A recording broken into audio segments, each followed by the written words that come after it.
Welcome back to Taiwan. Our guest today is Dr. Gerrit van der Wees, and he's a senior political advisor to FAPA.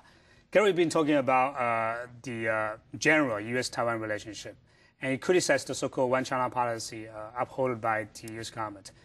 Another important element to the U.S. policy towards Taiwan is the so-called status quo policy. How do you see that?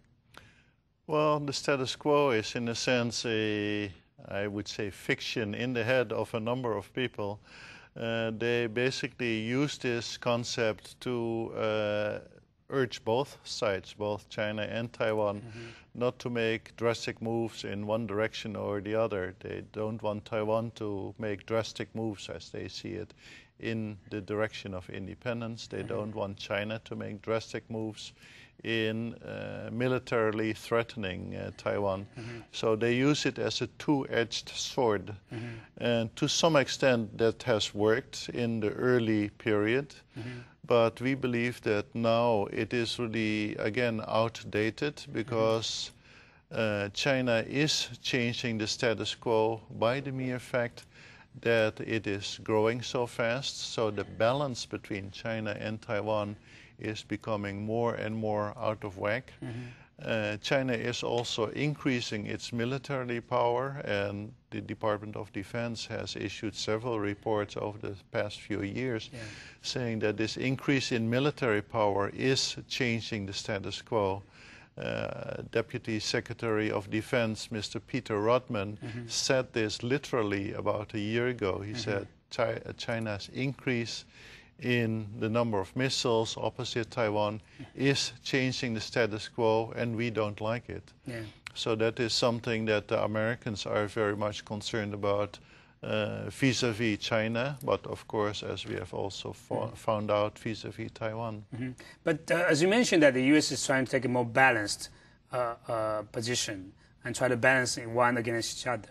But the thing is, for some people in Taiwan, they tend to see that the U.S. is putting more pressures on Taiwan than the other side of Taiwan Strait. Do you think that's a correct understanding?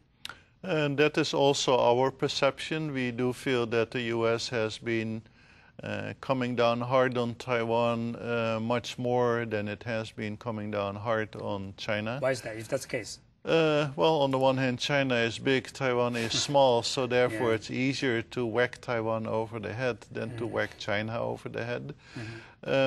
But also, I believe that the fact that China's rise in terms of economic power really has made China much more attractive for the international community, the United States in particular, and the United States does rely on China much more also in financial terms. China did purchase U.S. government bonds and possesses more than $1 trillion, I think, in U.S. government bonds. So the U.S. itself is much more dependent on China in economic terms, and that makes it harder for the U.S. to criticize China. Seeing the rise of China, there are different views about the role of Taiwan. Some people think that the U.S. has to engage China, so that Taiwan is losing its importance in balancing against China. But some people say that the rise of China will force U.S. to emphasize more the strategic role of Taiwan. What do you think which argument is more convincing to you? Well, indeed, the rise of China is forcing the United States to really engage China in a much more direct way. China is becoming a world power. It has its influence in Africa, in Asia, and Latin America, and therefore, in order to basically stabilize the situation in those countries, the U.S. wants China to become a so-called responsible stakeholder, and that has been a major effort on the American side. On the other hand, they do see Taiwan as a very important strategic strategic location in Asia. On the one hand, just because of its location, sitting right there in the middle of the sea lanes between Japan and Korea on the one hand, and then Southeast Asia on the other hand. but also in economic terms. Taiwan is the 8th largest trading partner of the United States, is the 5th largest trading partner of the European Union in Asia. So it is economically very important, and last but not least, technologically very important. Hsinchu, the science park there, and the other science parks that have been built up are very important links in the international supply chain that provides high-tech goods to the international community. I believe 70 or 80% of the laptops are made in Taiwan. So those kind of statistics really make Americans also think that Taiwan is important, and therefore Business Week had this article a couple of years ago, Why Taiwan Matters, and it really emphasized those aspects of Taiwan's importance. So a attack by China against Taiwan would have had even more disastrous results to the world economy than a military conflict in the Middle East. Because Taiwan is so important in the technical supply chain. But for some people, the feeling is that, the U.S. in recent years, especially after 9/11, the U.S. position on Taiwan is getting closer to Beijing's position. And they even criticize Washington's policy of Taiwan's policy being met in China, In other words, for instance, they used almost similar terms in defining Taiwan's democracy or referendum and so on. They accuse Taiwan of moving one step forward towards de jure independence. So they are copying languages from Beijing. How do you see Washington's Taiwan policy? Well, we have talked to a number of people in the U.S. government and, of course, in U.S. Congress, with whom we talk most. And we have criticized the administration for that they are letting themselves be used by China to counter Taiwan, and that they have used positions that are very similar to China's position.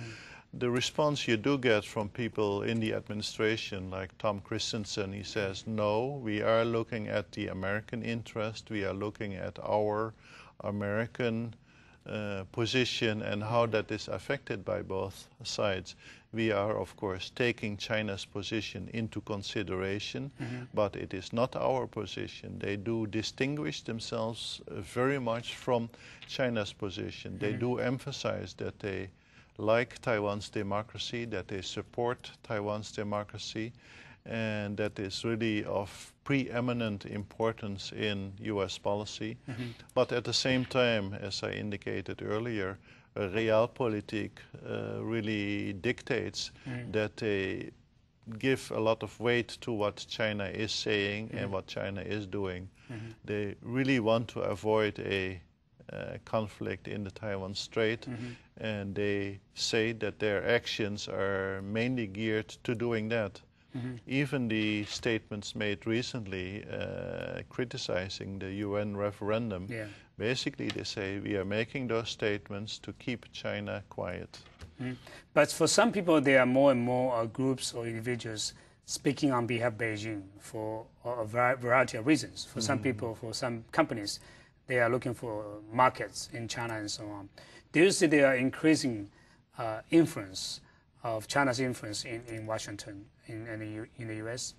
Yeah, indeed, because of China's economic rise, you have seen a surge of companies that want to do business in China and that therefore are letting themselves be used by China to try to influence Washington's position. But that, in a sense, has limited value over the long term. Maybe the past 2-3 years that really has worked. But over the long term, I think the American companies probably see more problems on the Chinese side than solutions. Because working in China is very difficult for companies, and certainly if there would be an economic downturn in the United States, some people talk about a recession, then that would have major impact on China's economic situation because they depend so much on exporting goods to the United States and Europe. So then the attractiveness of China in economic terms decreases, and then the weight of their voice also decreases. The U.S. government has reiterated that there are four important foundations for the U.S. policy in the Taiwan Strait. That is 3 communiques plus Taiwan Relations Act. And in Taiwan, there are concerns about whether there will be a so-called 4th communique between the U.S. and in China in defining or in managing Taiwan issue. And from our perspective, I think there are discussions about whether there will be more law-binding framework in defining U.S. policy towards Taiwan. For instance, in the past, you had Taiwan Security Enhancement Act and so on. So when we come back, we'll talk about whether we can do something to adjust the current framework of U.S. policy in the Taiwan Strait. And stay with us. We'll be back momentarily.